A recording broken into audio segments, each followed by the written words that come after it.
गुरुचरणी ठेविता भाव आपोप भेटे देव म्हणून गुरुसी भजावे रूप ध्यानासी आणावे। गुरु म्हणे आहे काशी सारे तीर्थ पायापाशी तुका म्हणे ऐसा गुरु त्याचे चरण हृदयी धरू। नमस्कार, जया रेसिपीमध्ये तुमचं स्वागत आहे। आषाढी एकादशी आलेली आहे। या दिवशी सगळ्यात मोठी एकादशी आहे। या दिवशी आपण लहानापासून ते मोठ्यापर्यंत सर्वजण उपवास करतो। तर लहानांचा उपवास घडून आणण्यासाठी आपण एक वेगळा पदार्थ करणार आहोत। तर चला आपण बघूया आपण कोणता पदार्थ। आज आपण उपवासाचे आप्पे करणार आहोत। तर उपवासाच्या आप्प्यासाठी लागणारं साहित्य, 1 वाटी भगर घेतलेली आहे मी, अर्धी वाटी साबुदाणा घेतले, 1 किसलेला बटाटा घेतलेला आहे, 2 ते 3 हिरव्या मिरच्या मी बारीक चिरून घेतलेल्या आहेत आणि दही घेतलेली आहे आणि पाणी घेतलेलं आहे आणि 1 चमचा जिरे घेतलेला आहे आणि मीठ। तर आता याची आपण कृती करूया। तर आपण पहिल्यांदा भगर आणि शाबू भाजून घेऊया। गॅस पेटवूया, त्याच्यात कढई ठेवूया। त्याच्यामध्ये ही भगर आहे आपली, ती भगर भाजून घ्यायची आपल्याला। भगर आणि शाबू भाजून घ्यायचं,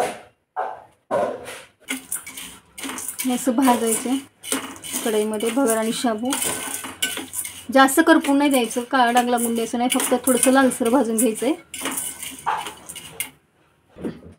आता हे आपलं भाजून झालेलं आहे, जास्त करपून द्यायचं नाहीये, ते थोडंसंच भाजायचं आहे। आणि आता हे आपण मिश्रण थंड होऊन द्यायचं। थंड झाले की आपण हे मिक्सरला वाटून घेऊया।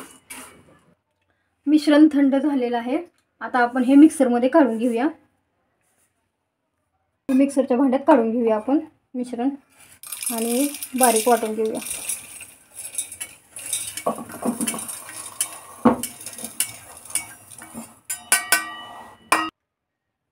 आता हे आता मिक्सरला वाटून घेऊया।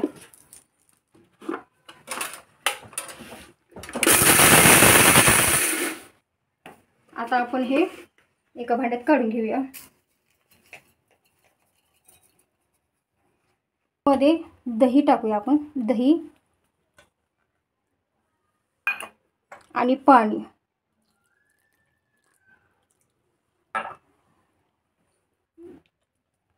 आता ह्याच्यामध्ये आपण बाकीचं साहित्य टाकून घेऊया।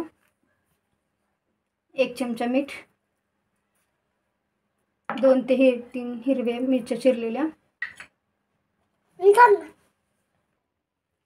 जिरे आणि 1 बटाटा किसून घेतलेला आहे, तो स्वच्छ धुवून असा पिळून असा टाकायचा, 1 बटाटा किसलेला।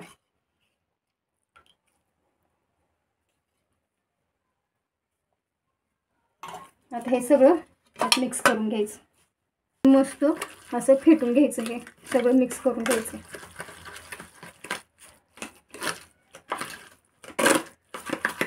असं मस्त फेटून घ्यायचं। असं आपलं फेटून झालेलं आहे।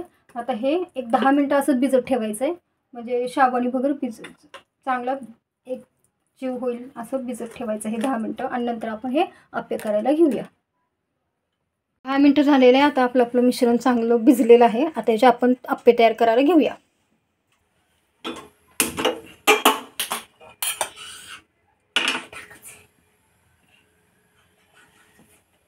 आता हे आपण आप्याचं भांडं ठेवलेलं आहे। आता ह्याला आपण तेल लावून घेऊया। तेल, तूप तुम्ही काहीही लावू शकता। तूप असेल तर तुम्ही तूप लावा, मी तेल लावते। तेल तूप काही पण असेल तर हे लावून घ्या, असं म्हणजे आपले आप्पे चिटकणार नाहीत।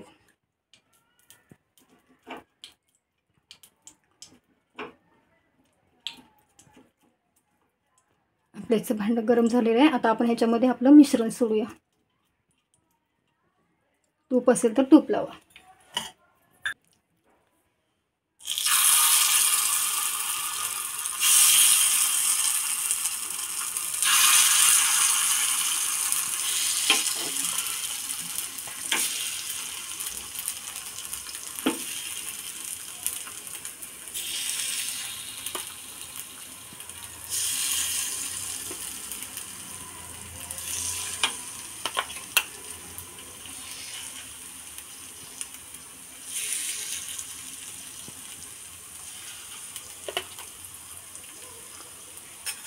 आता हे आपण मिश्रण ह्याच्यात टाकलेलं आहे आणि याच्यावरती थोडं तेल सोडूया असं।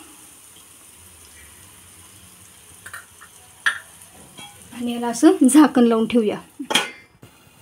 आपण बघूया आपले आप्पे कसे झाले.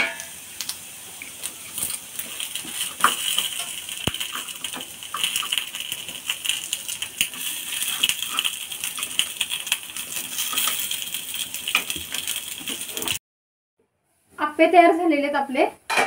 आता आपण उपवासाची चटणी करायला घेऊया.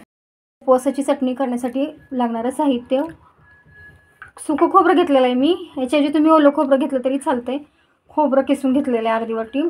1 वाटी शेंगदाणे घेतलेले आहेत. 2 हिरव्या मिरच्या घेतलेल्या आहेत. जिरे आणि दही हे सगळं आपण मिक्सरमध्ये वाटून घेऊया.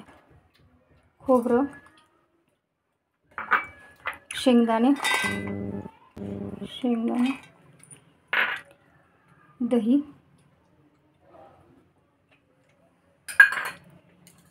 जिरे, हिरवी मिरची, 1 चमचा मीठ.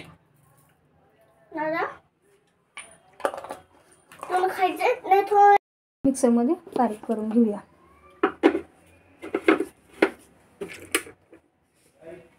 आपली उपवासाची चटणी तयार आहे. उपवासाचे आप्पे तयार आहेत. नक्की करून बघा आणि कसे झालेत कमेंट्स बॉक्समध्ये नक्की सांगा. आणि ही डिश करून बघा आणि व्हिडिओला लाईक आणि सबस्क्राईब करायला विसरू नका.